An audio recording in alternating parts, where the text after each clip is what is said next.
Hello there, welcome back. You may notice that my voice is very, very deep at the moment. I'm getting over a bit of a crud.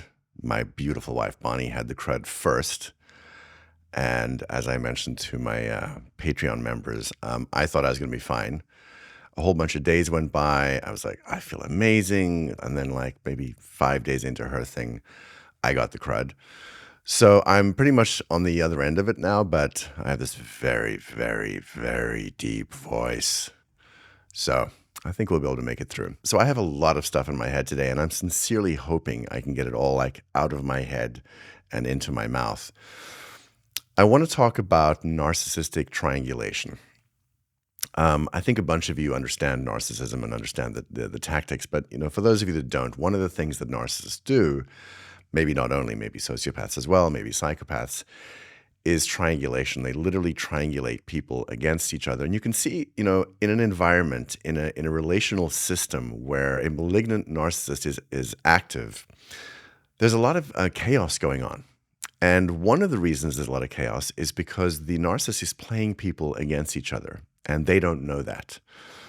So there's a lot of fighting that happens, and a lot of tempers are flaring, and people are having meltdowns and feeling dysregulated, and it's all because of this one person. So in NXIVM, there was a lot of conflict. There was constant conflict going on between people, and there were constant issues between people.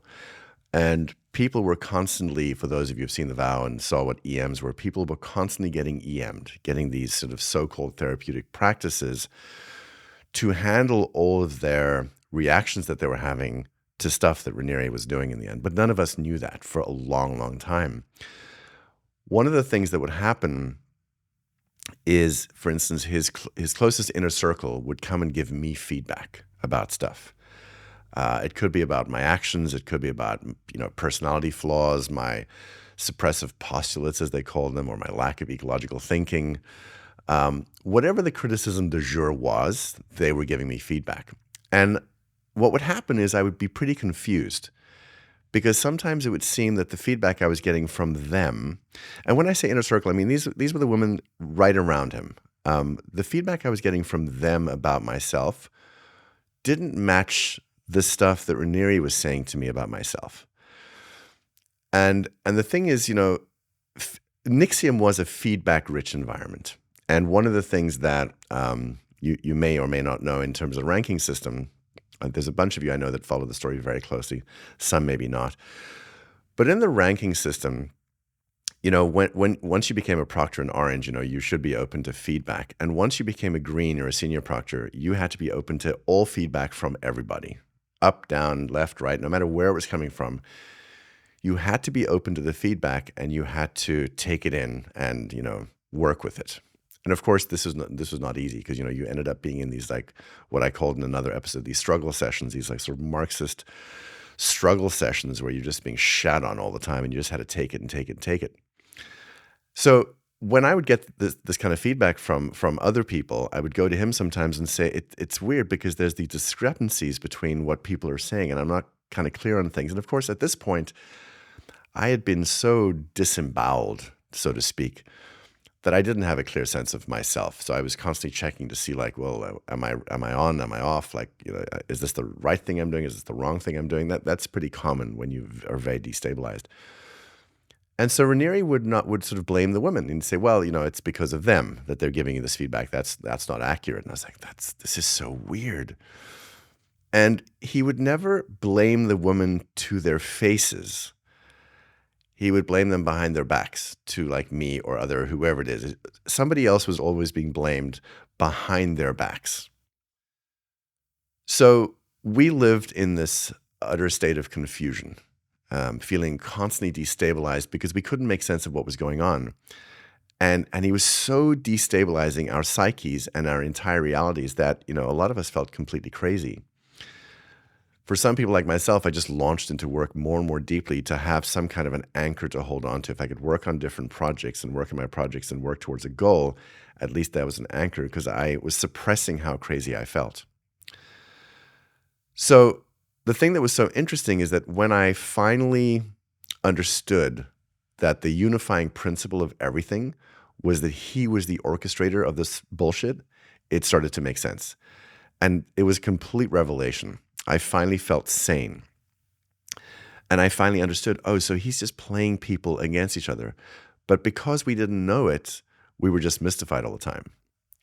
And also there were tells of what he was doing. You know, a tell being like, if you think about, I don't know, poker, for instance, there's little things that people do to give themselves away. And sometimes they're doing it, well, in the case of like a poker game, they're not doing it on purpose. Raniere, I'm still not sure. Sometimes I think he was teasing us with what he was doing. Sometimes I think he just thought we were just too dumb to realize. But he would say certain things in plain sight. One example is he would tell a story about, this was a story he told many times, about there's these 3 gladiators and they have to fight to the death. And 2 of them are these big, burly, huge men, and one of them's like a little runt who's clearly going to get killed. And so what the little runt does is he talks to each of the men separately and tells them what the other one is saying about them, that the other one is shit-talking them. But he'd say this in private to each of them in a very sneaky way. So when the day comes for the big fight and they get out into the arena, the Colosseum, the 2 big guys just go right at each other because they've been so inflamed by this little shit that they just go at each other and they just fight and fight and fight and fight until they're utterly exhausted. They're on the ground. And of course, the crowd's going crazy. And the little guy walks over to each of them and just slits their throats and kills them. And he's triumphant. And Raniere would talk about this, and he would never use the word triangulation, but that's literally what he was describing. You know, there's different ways to play the game, and that's one of the ways. You know, you get the two biggest opponents to fight each other, and you're going to be fine.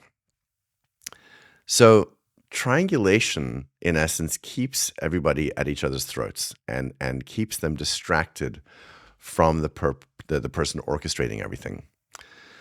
And as I said, this it's part of the strategic arsenal of malignant narcissists. You know, they triangulate for many reasons. You know, one of them might be to keep scrutiny off of them because they're doing all kinds of shady shit. And sometimes I think it's, especially the malignant narcissists, especially as you move into sociopathy and psychopathy, I think there's a thrill in having everybody in chaos, you know, and realizing that you're the cause of their misery. And then also I think sometimes to create chaos and then be the savior. As I mentioned in another podcast, he would turn people against each other. And then finally, when it was so bad, people would say, we need an arbitration. And, you know, finally he might come in and say, well, let me arbitrate. And then what he would do is he would sit with each person and basically further disembowel them until they both realized they were wrong. And they'd walk away thinking, well, at least we resolved it with each other. You know, now I just feel like shit. You didn't know you felt like shit. You walked away thinking, I just have a lot of stuff to work on, clearly. Now, I want to upscale this pattern of triangulation to a larger scale. Most people can accept that this happens on a small scale. You know, most people can say, okay, so a single narcissist triangulates with a few people. You know, even in a family system, you know, a single narcissistic parent, for instance, or sibling or whatever, can triangulate everybody against each other, as has happened in many families. It certainly happened in my family. So people can accept this happening on a small scale, but they do struggle to accept this at a larger scale. But so let me say something like as delicately as I possibly can. It absolutely fucking does happen at a large scale. Entire groups of people are triangulated against each other. So I have a number of social media accounts. And on some of them, I follow people of different ideologies, you know. And you know what I see in common? What I see is I'm given the news and the memes and ideas that are designed to get me enraged about the other side and to support what the algorithm thinks is my position. I'm sort of playing the algorithm, and what the algorithm is showing me is like what it thinks I believe. It's going to support that and give me things to further inflame me. So our social media companies, or I guess I should say the designers and the owners, are literally triangulating each of us against each other. The more rage and the more attention, the more profit. And it's an easy formula. I mean, we're so consumed with our feelings that we never look any higher at the sort of metaphorical puppet master playing the game. We start to get stuck in these trenches, of belief and ideology. And this makes me think of trench warfare. I think a lot about like World War I trench warfare. You get dug so deeply in that you can't see the enemy, but you're told how awful they are, and that they must be killed. And it's sort of like, imagine a cross section of land, and there's two trenches on each end, and in the middle there's no man's land. But in the trench, especially if you're deeply, deeply entrenched, and I mean it physically and metaphorically, you can't actually see anything. And this is what a lot of wars are like. Now, if you're high above, you can see exactly what's going on. If you could stand up without getting shot at, you'd be able to see, oh, that's happening there and that's happening in here. But the people in the trenches are avoiding getting killed. And they have a belief about the other side, and they're deeply, as I say, deeply, deeply entrenched. And what happens is a sort of a straw man of the enemy is created in our minds. That they're awful, that they're, horrible, evil, that they're the other. And the thing that's sad is that the soldiers and civilians are usually the ones who lose while the orchestrators win. The people that are orchestrating this kind of triangulation win. If you think about every modern war, maybe ancient wars too, the arms manufacturers make billions. I mean billions. The amount of money being made right now, this month, November 2023, the amount of money that's being made right now with conflicts popping up all over the world is astonishing. So the people that make the arms are winning. The politicians with dangerous pathologies are winning too. And it never occurs to many people that the reason these wars are happening is potentially because the people who profit from them might be the ones that are sort of starting the conflict or stoking the fires of the conflict. Because remember, peace sounds like a phenomenal idea, but peace to these big arms manufacturers, they don't want peace. Who fucking wants peace? That's bad for the bottom line. These massive conglomerates, these financial conglomerates, they don't want peace. The more conflict, the better. And I think that there's this thing we have to get past, this Pollyanna thing we have to get past in our minds, that really is what happens on a very, very high level. When there's a lot of money involved, the more shit there is, the more money you make, and they don't give a shit about what happens to the pawns. Now, it's around about here in the conversation. I don't have this conversation a lot anymore, but it's around about here in the conversation that a number of people say, oh, Mark, that's crazy talk, oh, it's that tinfoil hat of yours is causing you to become stupid and conspiratorial. People wouldn't do that. Our leaders love us. They have our best interests at heart. Now, I think some of you know my parents were in intelligence. And I learned over the years a lot of shady shit that's gone on. Our leaders don't love us. I think that's infantile to think that, and I think we have to get over this idea. We've almost turned our leaders into gods, and we think that they're thinking about us all the time. They're not fucking thinking about us. They're thinking about their bottom line, their pocket, their whatever. You've heard, and it doesn't matter which political party, you've heard that people go into politics and they go in with a certain amount of money. And, maybe 10 years later, they're like almost billionaires, the amount of money that they've made. Trust me, they didn't make that money thinking about you. They made that money thinking about themselves. So I don't think they have our best interests at heart. And I think that to keep insisting that they do, it's cute. But, we're cannon fodder to them, really.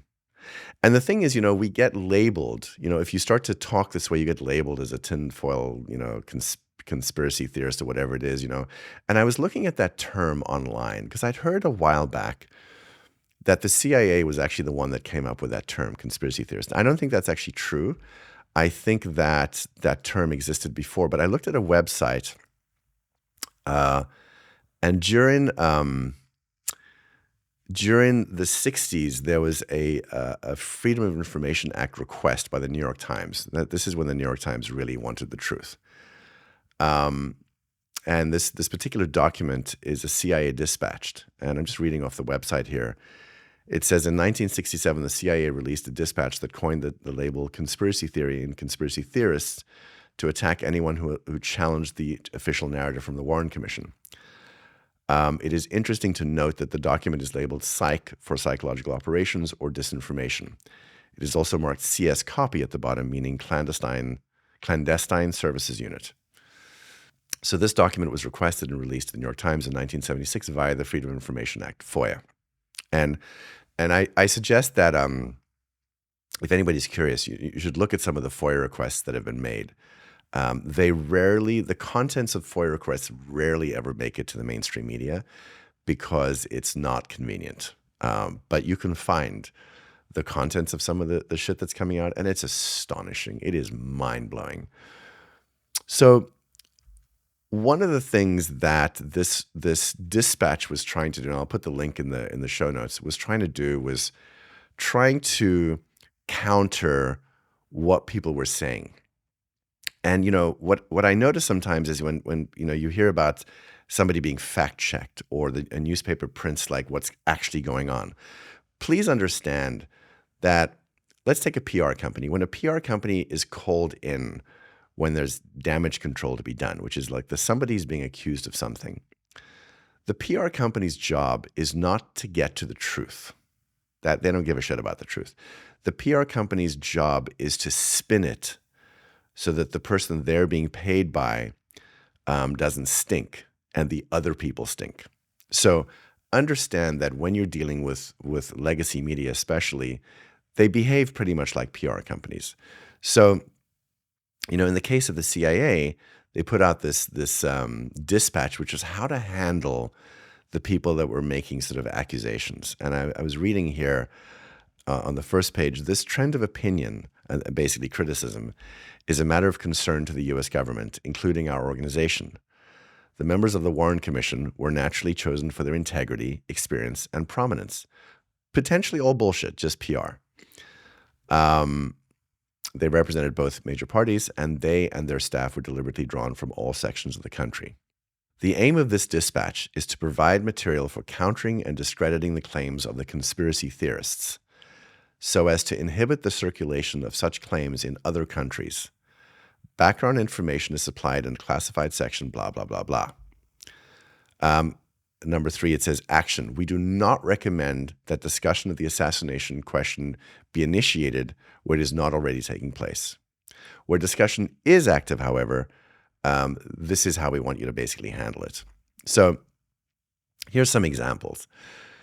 To discuss the publicity problem with liaison and friendly elite contacts, especially politicians and editors, and this means editors of media publications, pointing out that the Warren Commission made as thorough an investigation as humanly possible, probably bullshit, that the charges of the critics are without serious foundation, and that further speculative discussion only plays into the hands of the opposition. Point out also the parts of the conspiracy talk appear to be deliberately generated by communist propagandists. Urge them, the politicians and editors, to use their influence to discourage unfounded, irresponsible speculation. This is 1967, by the way. This shit's been happening for a long time. This is PR. Another section, to employ propaganda assets to answer and refute the attacks of the critics.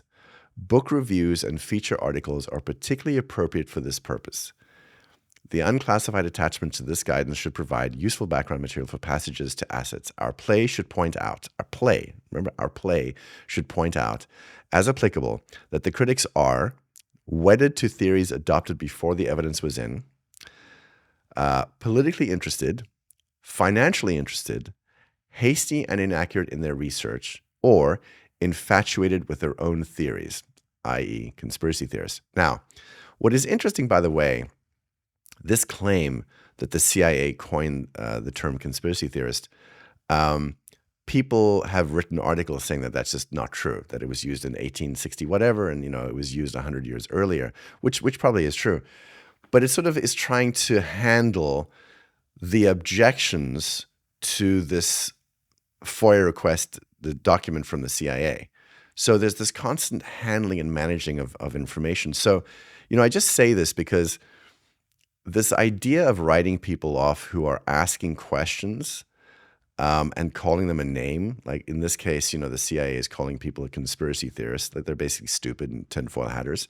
In NXIVM, you were a suppressive, for instance. There were lots of different names. You were committed to hate, and you're hearing that a lot right now.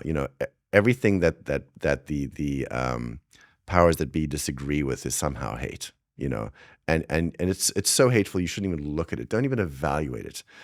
But in NXIVM, you were suppressive. If you questioned anything, you were suppressive. So there's always a name that you get called.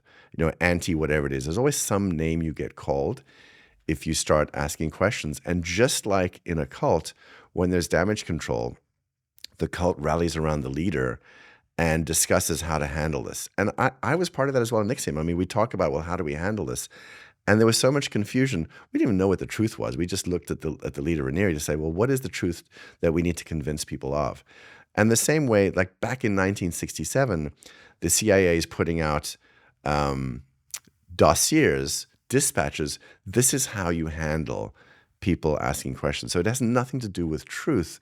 It has to do with PR.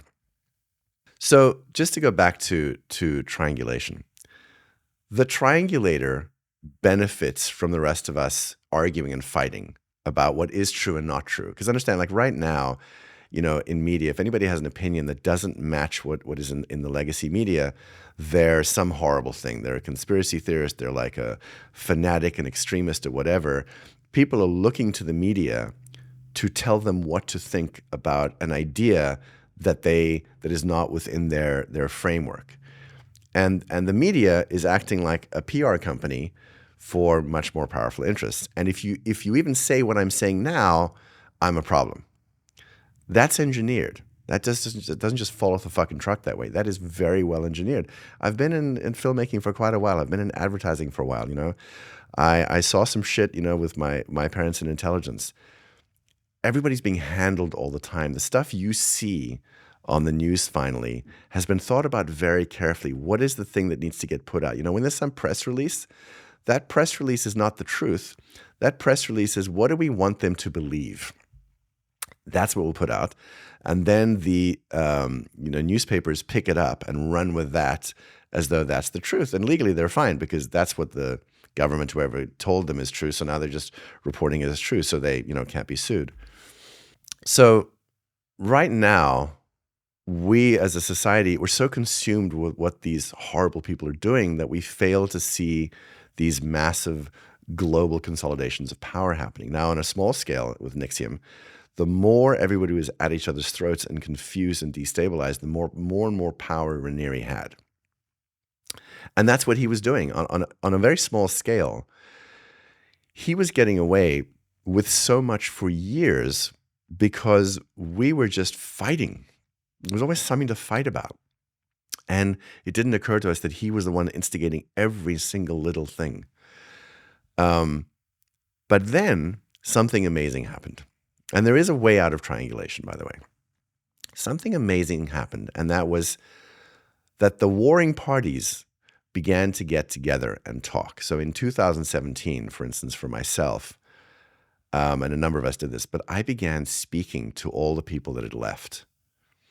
And I began listening to the stories. All the people I was supposed to hate, I began listening to their stories, and I was like, the same shit, the same shit, the same shit.